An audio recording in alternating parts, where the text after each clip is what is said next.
The 2026 Japanese Grand Prix at Suzuka is suddenly one of the biggest races of the early season.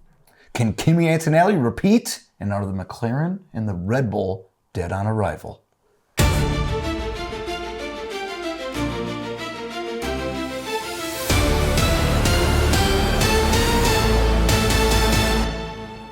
Welcome to the United States of Formula One. Follow us for more F1 coverage.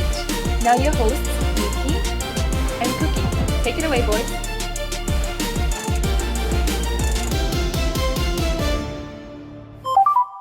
USF1 Round 3, Suzuka, Japan. Japanese Grand Prix. Oh, boy. Race 3 on the schedule. Unfortunately, we have a little bit of pause after this one. Yeah, well, that's a good thing. We have an end of March race and then a May race. So it's actually a good thing. I want to get into it really quickly. They said that they were going to do possibly, not like, maybe some regulation changes before this race since there is a week off. What that's going to be, who that's going to help. I guess we'll just discuss that. I think it's more important that they're going to have all that change in the month of April. Yeah. That time. Will there be regulation changes in that period, do you think?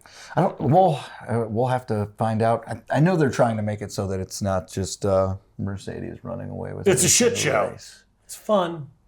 A fun shit show. It's a yo-yo shit show. Perfect analogy. Let's get into the track at Suzuka. 53 laps. 53 laps. I'm going to have you translate this for me. I'm going to say it's 5.8 kilometer laps. Okay. How long is that? Let's see here. If I do my calculation, boop, boop, boop, boop, boop, boop, boop, Right boop. there. 3.6 miles. 3.6 miles. 191 total miles. Fastest lap at this track. It was very recent. Was it last year or was it Kimi Antonelli? It was last year, and it was your boy, the Italian wonder, who just recorded his first ever GP win last week. Okay. Fastest lap last year at just under a minute 31. Good for that, buddy. So this one is known for its curves, its turns. Mm-hmm. Yes. No, this one is hard. This one is hard on tires like it was last week. Oversteer, understeer. My biggest thing that I want to get into is going to be the depletion of the battery with the new. Go to the next slide. So you got S curves. Those are all high speed, okay?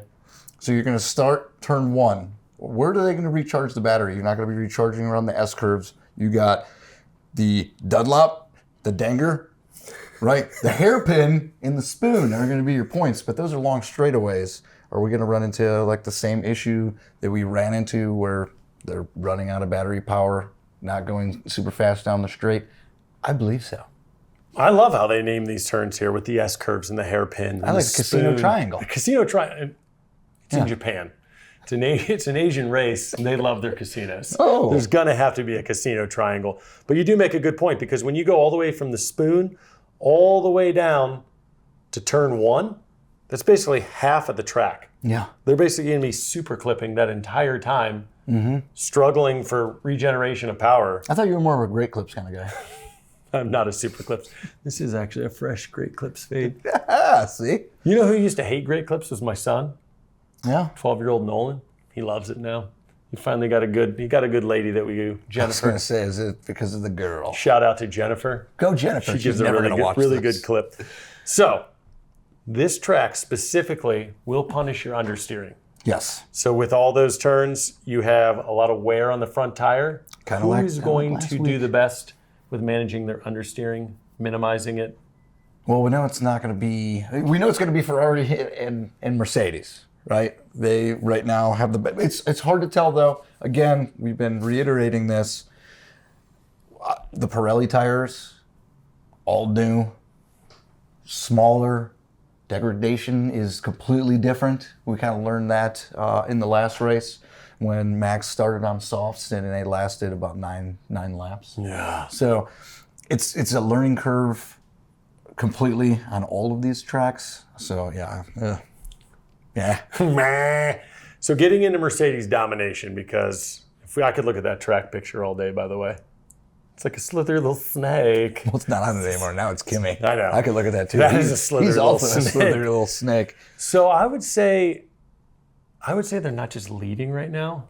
They're not just dominating Mercedes. Yeah, well, they're literally controlling the entire early season. Do they have a chance to dominate this season more than McLaren dominated last year? Or will Ferrari push too hard? I think Ferrari's going to push too hard, and I think regulation changes are going to happen, and other teams are going to figure out their car. It happens every year. Sometimes it takes like 6 races or so, but McLarens aren't going to be in last place. They're not going to be out of the top 4 like they are right now. Well, the Oscar Or needs Red to Bull's out of the start a top race. 4. If you don't start a race, you can't get points. Yeah. Well, That's step number 1. But I mean, you look at, we've talked about this many times, Mercedes, I mean, George and Antonelli right around 50 points, Leclerc and Hamilton right around 30 points. We're only 2 races in. They're already pulling that far ahead, but you're big on the regulation changes. That could help out Ferrari, could help hopefully the other teams more so. Does Ferrari have a chance to win this race, potentially? I mean, to me... From watching the first 2 races, I think if someone's going to win it, and you're going to have to put him at elite status after this, it's going to be Hamilton. Yeah. Well, I think so too, and so I know that Kimi you said he has the fastest lap. If you go to like last year, he finished 6th, 18 seconds off the pace. I know that's a different car. If I had to pick who I thought was going to be better at this track, I'm going to pick Lewis Hamilton. Sorry, Kimi. I do want Kimi to do good, but I think this is going to be a track for the Ferraris. George didn't do too well here last year. This is way better for the Ferraris.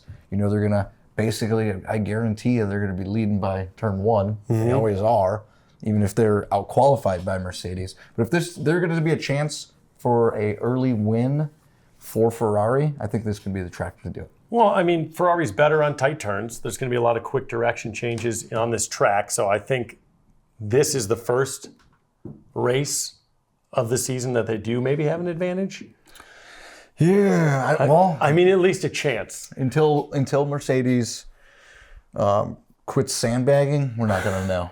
And this is the 3rd race. We're not going to know because they're sandbaggers. Well, and the reason I think we're talking about Hamilton more so than Leclerc, as we're talking about Ferrari having a chance in this, is that specifically with Hamilton, this is a driver's circuit. Mm-hmm. Precision matters. Rhythm matters. Confidence matters. So when you were talking about maybe a Hamilton versus Kimi battle and keeping Russell out of it, who's going to have more of those traits as a 7-time world champion, longtime veteran, as opposed to a young guy? Yes, he did get his first win, but if it's big into confidence and precision, pressure is going to go to Hamilton. I mean, even look, last week, Kimi wasn't under any pressure and he made a mistake, almost lost the lead, potentially could have lost the lead if he wasn't 7 seconds ahead of George Russell. Yeah. So, and the quote I read was Shanghai, so the prior race, rewards traction and tire life. So that's going to be more in the car, whereas Suzuka rewards balance and bravery. Who's more brave than Lewis Hamilton? He's dating a Kardashian, for Christ's sake. You got to be damn brave to do that. Who is under more pressure in this race? And this is actually an honest thing. Uh-oh. You would not have necessarily thought about this in years past. McLaren or Red Bull? You said in the stinger, will they come dead on arrival? Who's under more pressure, McLaren or Red Bull, to perform well at this race? I mean, can I just say both of them? They're going to be the same exact pressure. McLaren didn't start last week. Verstappen's one of the best drivers, didn't finish last week. So, I mean, they need to come out. I mean, if I had to pick somebody above, I would say not even Red Bull. I'll just say Max Verstappen. Because if he doesn't, if something doesn't give, he won this race last year. So if something doesn't give, I'm afraid he's just going to retire at the end of the year and just get back into sim racing. But I see you picking Max Verstappen, but I don't even think you can blame any of these 4 drivers. It's the cars that we're really talking about here. I mean, You say Max needs to come back. Well, McLaren needs to fix their shit. They have Mercedes, but as you can see, every team that's not Mercedes with a Mercedes is having issues. Yeah, well, they know how to use their own power unit, and the rest are still trying to figure this shit out. Yeah, they put sugar in everybody else's. It's unfair. Do you know that I did that to someone? Let's not mention that on camera. I don't want to mention on camera, but I was in college. It was an accident. There was a guy that was doing some shit he shouldn't do. I didn't actually do sugar. I shoved Kit Kats in there. Oh, well, Kit Kats will melt and actually make you go faster. That was my thought, because the poor sugar rush, I could just shove them in real quick. It's just like a Pez dispenser. So Mercedes is you when you were a child. Yes. Okay. Yes, I was Mercedes. A-holes. I was like, oh, you guys can have all this, but I'm going to mess it up. No? Yes? No? That's messed up. I don't know. I think the main thing, it's hard to go from last year to even say anything about last year. We're trying to not do that, but this is all we have. It's a new car. It's only 3 races in. So to say anything really, it's hard for me. It's hard for me at this phase because Max didn't finish a race. Oscar hasn't even raced yet, so we haven't been able to see what he can do. We know that McLaren is struggling with energy deployment and recovery, and this track is huge on that. So that is another bad sign. Like, how is this even going to go for them? With Red Bull, it's just, let's just get through this race. Yeah. At least we're starting the race. But then get into some Hajar points. got some points, but I mean, you got 4 drivers. You have 4 drivers right now that like this car. Everyone else hates it. Okay. What I want to see is the McLarens fix what they have going on and start battling to win some races. Does that change their mood? And now you have 6. Have Red Bull fix their car, and now you have 8 drivers. Does that change how everyone feels, how we feel about the racing? And does it just make it for better racing and not 55-second leads and winning the race and other people are 6 laps down?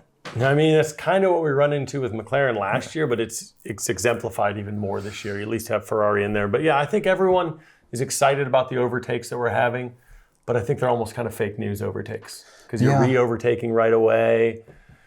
I'm just tired, especially Cadillac. I'm just tired of seeing they have no chance.